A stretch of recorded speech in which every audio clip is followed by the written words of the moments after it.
ಒಂದೇ ಒಂದು ವಿಡಿಯೋ ನನ್ನ ಇಡೀ ಲೈಫ್ನೇ ಚೇಂಜ್ ಮಾಡ್ಬಿಡ್ತು. ನನ್ನ ಮೇಲೆ FIR ಆಗೋದೇನೋ, ಪೊಲೀಸ್ ಅವರು ನನ್ನ ಪೊಲೀಸ್ ಸ್ಟೇಷನ್ ಎಳ್ಕೊಂಡು ಹೋಗ್ಲಿಕ್ಕೆ ಮನೆಗೆ ಬರೋದೇನೋ, ಅದಾದ್ಮೇಲೆ ನಾನು ನನ್ನ ಮನೆಯವರು ಕೋರ್ಟು ಕಚೇರಿ ಅಂತ ಅಲ್ದಾಡೋದು. ಯಾವಾಗಿದೆಲ್ಲ ಮುಗಿಯುತ್ತಪ್ಪ, ಇದು ಮುಗ್ದಿದ ತಕ್ಷಣ ಯೂಟ್ಯೂಬ್ ಎಲ್ಲ ಬಿಟ್ಬಿಟ್ಟು ಒಂದಷ್ಟು ದಿನ ನೆಮ್ಮದಿಯಿಂದ ಎಲ್ಲಾದ್ರೂ ಹೋಗ್ಬಿಟ್ಟು ಪ್ರಶಾಂತವಾಗಿರೋಣ ಅನ್ಕೊಂಡಿದ್ದೆ. ಆದ್ರೆ ನನ್ನ ಮನ್ಸಲ್ಲಿ ಕೆಲವೊಂದು ಪ್ರಶ್ನೆಗಳಿದಾವೆ. ಸೌಜನ್ಯಳಿಗೆ ನ್ಯಾಯ ಕೇಳ್ತಾ ಜಸ್ಟ್ ನಾನೊಂದು ವಿಡಿಯೋ ಮಾಡಿದ್ದಕ್ಕೆ ನನ್ನ ಮೇಲೆ ಇಷ್ಟೊಂದೆಲ್ಲ ಆಗಿದೆ ಅಂತಂದ್ರೆ, ಜಸ್ಟ್ ಇಮ್ಯಾಜಿನ್ ಸೌಜನ್ಯ ಕೇಸಲ್ಲಿ ಯಾರೆಲ್ಲ ಸಾಕ್ಷಿ ಆಗ್ಬೋದಿತ್ತೋ ಅವ್ರ ಜೊತೆ ಏನೇನಾಗಿರಲ್ಲ. ನಾನ್ ಎಷ್ಟು ಅನ್ಕೊಳ್ತಿದ್ದೀನಿ, ಸಾಕಿನ್ನ 1-2 ತಿಂಗಳು ಏನು ವಿಡಿಯೋ ಮಾಡೋದ್ ಬೇಡ, ಸೈಲೆಂಟ್ ಆಗಿ ಇದ್ಬಿಡುವ ಅಂತ. ಆದ್ರೆ ನನ್ನ ಕೈಲಿಂದ ಆಗ್ತಿಲ್ಲ.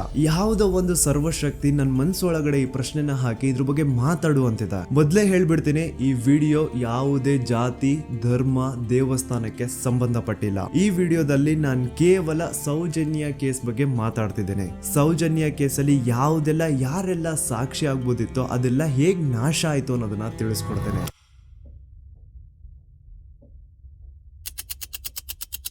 ನೆನಪು ಮಾಡ್ಕೊಳ್ಳಿ, 9 ಅಕ್ಟೋಬರ್ 2012 ಸೌಜನ್ಯ ಕಾಣೆ ಆದಾಗ ಸೌಜನ್ಯನ ಮನೆಯವರು ಅಂಡ್ ಊರಿನ 200-300 ಜನ ಸೇರ್ಕೊಂಡು ರಾತ್ರಿ 12 ಗಂಟೆವರೆಗೂ ಸೌಜನ್ಯಗೋಸ್ಕರ ಹುಡುಕ್ತಾರ. ಆದ್ರೆ ಸೌಜನ್ಯ ಸಿಗಲ್ಲ.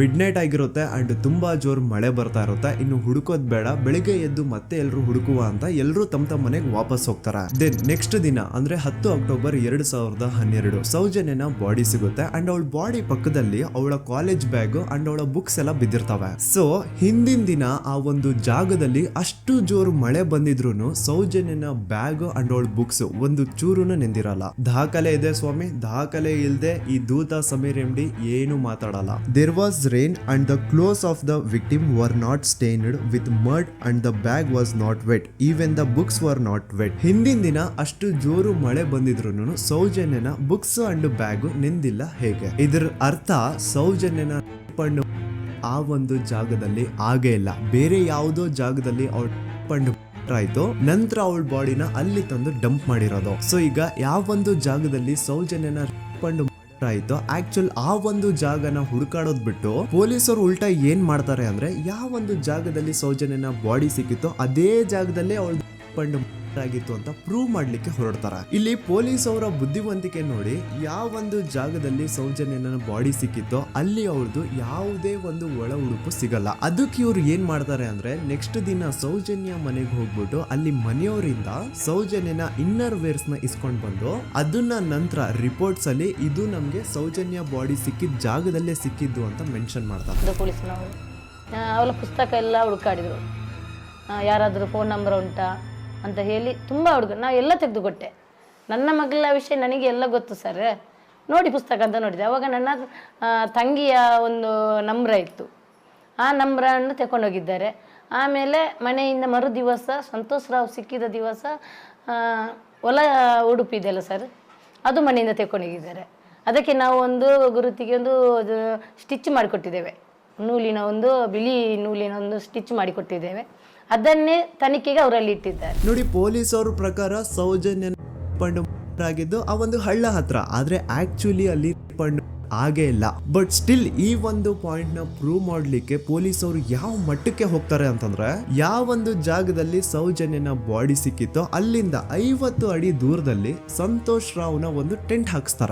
ಸೌಜನ್ಯನ ಆಗ್ಬೇಕಾದ್ರೆ ಎಲ್ಲೋ ಬಾಹುಬಲಿ ಬೆಟ್ಟದಲ್ಲಿದ್ದಂತಹ ಸಂತೋಷ್ ರಾವ್ ಇಲ್ಲ ಅದೇ ಜಾಗದಲ್ಲಿ ಇದ್ದ ಅಂತ ಪ್ರೂವ್ ಮಾಡ್ಲಿಕ್ಕೆ ಸಂತೋಷ್ ರಾವ್ನ ಒಂದು ಟೆಂಟ್ ಹಾಕ್ತಾರ. ಒಂದಿಷ್ಟು ಪ್ಲಾಸ್ಟಿಕ್ ಚೀಲಗಳನ್ನ ಹಾಸ್ಬಿಟ್ಟು ಅದ್ರ ಮೇಲೆ ಸಂತೋಷ್ ರಾವ್ನ ಕೆಲವೊಂದು ಥಿಂಗ್ಸ್ ಇಟ್ಬಿಟ್ಟು ಇವ್ನು ಇಲ್ಲೇ ಇದ್ದ ಅಂತ ಪ್ರೂವ್ ಮಾಡಿಸ್ತಾರ. ಈಗ ಸ್ವಲ್ಪ ತಲೆ ಯೂಸ್ ಮಾಡಿ, ಸೌಜನ್ಯ ಕಾಣೆಯಾಗಿದ್ದ ದಿನ ಸೌಜನ್ಯನ ಮನೆಯವರು ಅಂಡ್ ಊರಿನ ಜನ ಸುಮಾರು 200-300 ಜನ ಸೇರ್ಕೊಂಡ್ಬಿಟ್ಟು ಸೌಜನ್ಯಗೋಸ್ಕರ ಹುಡುಕ್ತಾರ. ಅವ್ರು ಅದೇ ಜಾಗದಲ್ಲಿ ಹುಡುಕ್ತಾರ ಗುರು, ಎಲ್ಲೂ ಜಾಸ್ತಿ ದೂರ ಹೋಗಲ್ಲ, ಅದೇ ಜಾಗದಲ್ಲಿ ಹುಡುಕ್ತಿರ್ತಾರ. ಕತ್ಲೆಯಲ್ಲಿ ಸೌಜನ್ಯನ ಬಾಡಿ ಕಾಣಿಸಿಲ್ಲ ಅನ್ಕೊಳ್ಳಿ, ಏನೋ ಸ್ವಲ್ಪ ಪೊದೆಗಳ ಹಿಂದೆ ಅಥವಾ ಬೇಲಿಗಳು ಅಡ್ಡ ಬಂದಿರಬಹುದು, ಹಾಗಾಗಿ ಅವಳ ಬಾಡಿ ಕಾಣಿಸಿಲ್ಲ ಅನ್ಕೊಳ್ಳಿ. ಆದ್ರೆ ಅಲ್ಲಿಂದನೇ 50 ಅಡಿ ದೂರದಲ್ಲಿರುವಂತಹ ಸಂತೋಷ್ ರಾವ್ನ ಟೆಂಟ್ ಆ 200-300 ಜನರಲ್ಲಿ ಒಬ್ರಿಗೂ ಕಾಣಿಸಿಲ್ವಾ? ಅಷ್ಟೇ ಅಲ್ಲ, ನೆಕ್ಸ್ಟ್ ದಿನ ಅಂದ್ರೆ 10 ಅಕ್ಟೋಬರ್ 2012 ಸೌಜನ್ಯನ ಮೃತದೇಹ ಸಿಕ್ಕಿದೆ ಅನ್ನೋ ಒಂದು ನ್ಯೂಸ್ ಲೋಕ್ ಲೈಟ್ಸ್ ಗೆಲ್ಲ ಗೊತ್ತಾದಾಗ ಅಲ್ಲಿ ಒಂದು ಅಂದಾಜು ಪ್ರಕಾರ 3000 ಜನ ಸೇರ್ತಾರಂತ. ಆಗ್ಲೂ ಸಹ ಆ 3,000 ಜನರಲ್ಲಿ ಒಬ್ರಿಗೂ ಸಹ ಆ ಸಂತೋಷ್ ರಾವ್ನ ಟೆಂಟ್ ಕಾಣಿಸೇ ಇಲ್ಲ. ಜಾಸ್ತಿ ದೂರ ಇಲ್ಲ ಗುರು, ಎಲ್ಲಿ ಬಾಡಿ ಸಿಕ್ಕಿರುತ್ತೋ ಅಲ್ಲಿಂದ 50 ಅಡಿ ದೂರ ಅಷ್ಟೇ. ಆದ್ರೂ ಆ ಟೆಂಟ್ ಯಾರಿಗೂ ಕಾಣಿಸೇ ಇಲ್ಲ. ಹೇಗೆ? ಯಾಕಂತಂದ್ರೆ ಆ ಟೆಂಟ್ ಅಲ್ಲಿ ಇರ್ಲೇ ಇಲ್ಲ. ಇದ್ರೆ ತಾನೇ ಕಾಣಿಸೋದಕ್ಕೆ. ಪಾಪ ಸಂತೋಷ್ ರಾವ್ನ ಈ ಕೇಸಲ್ಲಿ ಹೆಂಗಾದ್ರೂ ಮಾಡಿ ಫಿಟ್ ಮಾಡ್ಲೇಬೇಕು ಅಂತ ಪೊಲೀಸ್ ಅವ್ರು ಫಿಕ್ಸ್ ಆಗ್ಬಿಟ್ಟಿದ್ರು. ಇನ್ನೊಂದು ಲಾಜಿಕಲ್ ಪಾಯಿಂಟ್ ಹೇಳ್ತೀನಿ ನಿಮ್ಗೆ. ಈ ಒಂದು ಸ್ಟೇಟ್ಮೆಂಟ್ ನ ನೋಡಿ. ಈ ಸ್ಟೇಟ್ಮೆಂಟ್ ಬೇರೆ ಯಾರು ಕೊಟ್ಟಿದ್ದಲ್ಲ ಗುರು. 5 ಜನ ಕಿಡಿಗೇಡಿಗಳು ಸಂತೋಷ್ ರಾವ್ನ ಬಾಹುಬಲಿ ಬೆಟ್ಟದಿಂದ ಕರ್ಕೊಂಡ್ ಬಂದು ಪೊಲೀಸ್ ಅವ್ರ ಕೈಗೆ ಒಪ್ಸಿದ್ರು. ಆ ಕಿಡಿಗೇಡಿಗಳಲ್ಲೇ ಒಬ್ಬ ಕೊಟ್ಟಂತಹ ಸ್ಟೇಟ್ಮೆಂಟ್ ಇದು. ಇದ್ರಲ್ಲಿ ಇವನ್ ಹೇಳ್ತಿದ್ದಾನೆ ಸಂತೋಷ್ ರಾವ್ ಕೈಯಲ್ಲಿ ಒಂದು ಚೀಲ ಇತ್ತು ಅಂತ.